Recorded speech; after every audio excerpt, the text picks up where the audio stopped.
मोहब्बत करने वाले कम न होंगे, मगर तेरी महफिल में हम न होंगे। हज़ारों गम कि तेरा गम, तेरा गम। पिछले साल जो मुशायरा कराया था उसका नाम एक शाम कौमी एकता के नाम ही रखा था। ये बात मेरी अपनी नाकिस राय है कि कंपोजिट कल्चर के अलावा, जिसमें अलग अलग धर्म, मजहब, जाति, वर्ग के लोग जब आ कर के एकजुट होकर के अनेकता में एकता का मैसेज दे, उसे क्वालिटी एजुकेशन प्रोवाइड करे, उसे ये एश्योरेंस हो कि वो बीमार पड़ेगा तो उसको वर्ल्ड क्लास फैसिलिटीज़ के द्वारा उसका इलाज किया जाएगा, उसके बच्चे जब पढ़ के निकलेंगे तो उनके लिए जॉब का इंतज़ाम होगा, उसको पलायन को आम जनों के लिए फ्री रखा गया है। अलीगढ़ मुस्लिम यूनिवर्सिटी एलुमनाई एसोसिएशन के जो सदस्य हैं और हमारे जो कुछ साथी हैं उनके लिए पासेस का इंतज़ाम है, जो थोड़ा सा एक सेपरेट एरिया है। औरतों के लिए एक ख़ास एरिया का इंतज़ाम किया गया है, अलग औरतें भी इसमें इनवाइटेड हैं, उनके लिए अलग बैठने का। आप सभी का स्वागत है BSN लाइव में। यूनिटी एंड पीस फाउंडेशन के जानिब से सिवान में एक अजीमुशान मुशायरा का आयोजन किया जा रहा है। आपको बता दें कि एक शाम सर सैयद अहमद के नाम, अलीगढ़ मुस्लिम यूनिवर्सिटी के संस्थापक, जिनके नाम से यह मुशायरा का आयोजन किया जा रहा है, और सिवान के जाने माने डॉक्टर शाहनवाज आलम हमारे साथ जुड़ चुके हैं और इस मुशायरे के बारे में आपको जानने की कोशिश करेंगे। और सबसे पहले तो स्वागत है सर आपका। बहुत शुक्रिया। मैं जनरल सर्जन हूँ, एक विद करेक्शन नहीं ओके। एक सर सैयद अहमद ख़ान साहब के जन्म दिवस के मौके पे एक सर सैयद डे का आयोजन किया गया है। मैं अलीगढ़ मुस्लिम यूनिवर्सिटी एलुमनाई एसोसिएशन का जनरल सेक्रेटरी हूँ। उसके तहत ही मुझे ज़िम्मेदारी दी गई थी कि एक प्रोग्राम का मुनक़द किया जाए। तो इस प्रोग्राम में फिर हम लोगों ने एक सेमिनार रखा है और एक मुशायरे का आयोजन किया गया जिसका नाम एक शाम सर सैयद के नाम रखा गया है। अच्छा, सिर्फ मुशायरा होगा या इसके अलावा भी कुछ उसमें कार्यक्रम है? मैंने जैसा आपको बताया कि शाम 5 बजे से sir Syed vision for social empowerment and current scenario, sir Syed का सामाजिक उत्थान के लिए उनका क्या दृष्टिकोण था और आज के लोगों की क्या जिम्मेदारियां हैं कि शिक्षा के द्वारा समाज को कैसे बदला जा सकता है, इस पे गौर व फिक्र करने के लिए एक सेमिनार का आयोजन किया गया है जिसमें सिवान के प्रबुद्धजन, इसके अलावा अलीगढ़ मुस्लिम यूनिवर्सिटी एलुमनाई एसोसिएशन से पढ़े हुए ज़ियाउर रहमान बर्क साहब जो संभल के MP हैं, जनाब नफ़ीस साहब जो आजमगढ़ के MLA हैं, एडवोकेट फ़ारूक ख़ान साहब जो सुप्रीम कोर्ट में लॉयर हैं, इसके अलावा वारिस अहमद ख़ान साहब जो अली हैं और IAS हैं और आपदा विभाग में सेक्रेटरी हैं, खुर्शीद साहब जो भाषा के चेयरमैन हैं। इस तरह से तमाम अलीग और नन अलीग्स जमा हो रहे हैं जो इस मौजू पे विचार मंथन करेंगे कि कैसे हम लोग शिक्षा के द्वारा और सर सैयद की जो लेगेसी है, जो विज़न है, इसको आज के दौर में हम कैसे समाज को उससे फ़ायदा पहुंचा सकते हैं। अच्छा सर, यूनिटी एंड पीस यानी देखा जा रहा है कि एकता की यहाँ पे बात हो रही है सर। हमारे देश में जिस प्रकार से जो माहौल बन रहे हैं सर, कहने कि जहाँ भी मुशायरा होता है वहाँ पे एकता और अखंडता की बात आ जाती है। क्या लग रहा है कि इस मुशायरे में भी उस तरह की चीज़ें देखने को मिलेगा? हमारे देश में गंगा जमुनी तहज़ीब को जो लोग मानते हैं, जो लोग फॉलो करते हैं, मुशायरा होने वाला है 27 तारीख को सिवान के पचरुखी में उमैद पैलेस जो है, उसमें इस तरह की चीज़ें देखने को मिलेगा सर? देखिए, हमने पिछले साल जो मुशायरा कराया था उसका नाम एक शाम कौमी एकता के नाम ही रखा था। ये बात मेरी अपनी नाकिस राय है कि कंपोजिट कल्चर के अलावा, जिसमें अलग अलग धर्म, मजहब, जाति, वर्ग के लोग जब आ कर के एकजुट होकर के अनेकता में एकता का मैसेज देते हैं, विविधताओं में एकता का मैसेज देते हैं, टॉलरेंस का मैसेज देते हैं, तभी कोई देश, समाज प्रगति करता है।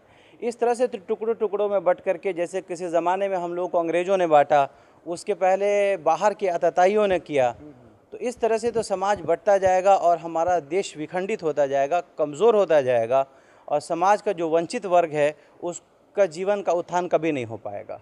तो ये बेशक मुशायरे के ज़रिए से और हमारे यूनिटी पीस फाउंडेशन का जो काम है, कौमी यकजहती पे जो हम लोग काम करते हैं कि कैसे अलग अलग विचारधारा, धर्म, पंथ के लोग मिल करके एक साथ समाज उत्थान के लिए काम कर सकते हैं। अच्छा, मुशायरे की जहाँ पे बात आती है सर, उर्दू ज़बान की भी बात आ जाती है जी। कहीं ना कि जिस प्रकार से देखा जा रहा है कि हमारे देश में जो उर्दू ज़बान जो है धीरे धीरे विलुप्त होता नज़र आ रहा है सर, बहुत सारे लोग जो है अंग्रेज़ी की तरफ मायल हो रहे हैं सर, इसको लेकर क्या सोचते हैं?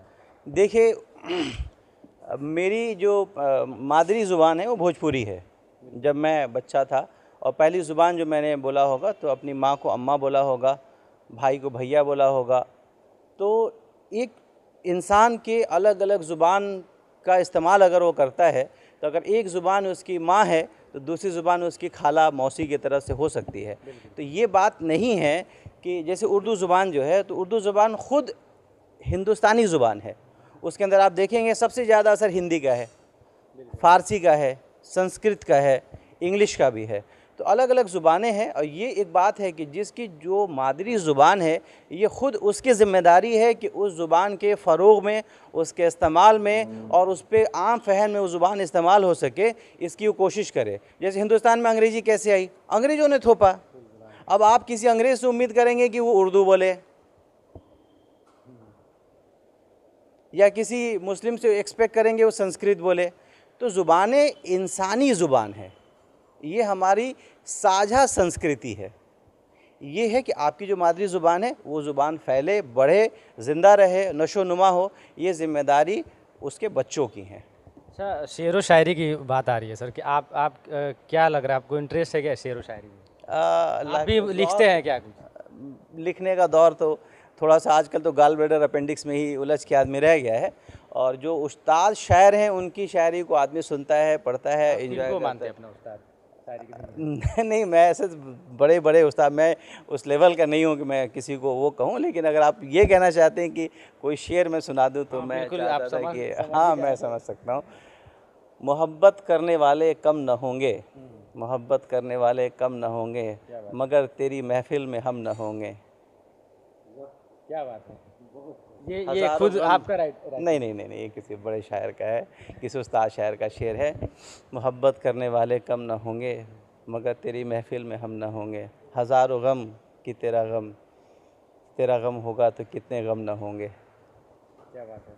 अच्छा, इसे देश में अभी मतलब एकता की बात हो रही थी। एक मेरा खुद एक मेरा दोस्त है, वो लिखता है कि जब भी मतलब जब भी किसी इंसान को भूख लगती है, एक 2 लाइन है उसका मैं बताना चाहूँगा कि वो मंदिर भी जाएगा, वो मस्जिद भी जाएगा, वो मंदिर भी जाएगा, वो मस्जिद भी जाएगा, वो भूखा है साहब, उसे मज़हब कहाँ समझ आएगा। क्या बात है, सही है। मतलब जब इंसान भूखा रहता है तो उसे मज़हब समझ नहीं आता, किसी के पास नहीं, भूखे होने की बात नहीं है। जैसे ये बात समझिए कि इंसान जो है सिर्फ खाने पीने, बच्चे पैदा करने के लिए दुनिया में नहीं आया है। उसकी ज़िंदगी का एक हायर पर्पस होना चाहिए।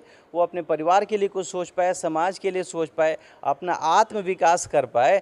तो ये समाज की और हुकूमत की ज़िम्मेदारी है, नहीं तो फिर कोई ज़रूरत ही नहीं है।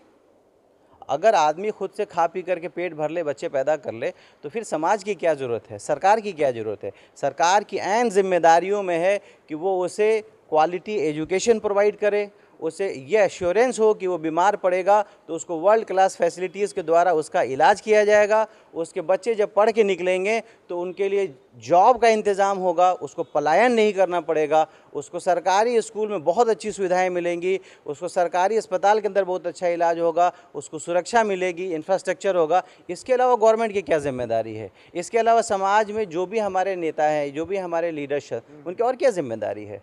ये बताना है कि हम क्या खाएंगे, ये बताना है कि हम कौन सी ज़ुबान बोलेंगे, ये बताना है कि हम कौन से कपड़े पहनेंगे। हुकूमत की जिम्मेदारियां बेसिकली 5 है: quality education, quality health services, jobs, infrastructure और सिक्योरिटी। सरकार तो आजकल मामला कुछ यूं ही हो गया है कि बाकी काम छोड़ करके बाकी लोगों की ज़िंदगी, 5 काम छोड़ करके बाकी सारे काम करने, उसमें वोट बैंक। देखिए, इन पे काम करिएगा तो चांस ये है, जैसे हम प्रशांत किशोर जी एक मुहिम चला रहे हैं जहां वो शिक्षा, हाँ मैं जुड़ा हुआ हूं, जाहिर सी बात, मैं वैचारिक रूप से उनसे जुड़ा हुआ हूं। अब अगर मान लीजिए कि शिक्षा की बात है, पलायन की बात है, स्वास्थ्य की बात है, देखिए अभी ये एक इम्तहान है सामने कि कितने लोग इस मैसेज को समझ पाते हैं। जात धर्म के भेद से ऊपर उठ करके अपने जो बेसिक मुद्दे हैं, इंसान चाहे वो हिंदू हो, मुसलमान हो, दलित हो, सवर्ण हो, कोई भी हो, उसकी बेसिक रिक्वायरमेंट यही 5 चीज़ें हैं। अच्छा, कौन कौन से शायर और शायरात आ रहे हैं सर इसमें जनाब आज़म शाकरी साहब, मंजर भोपाली साहब,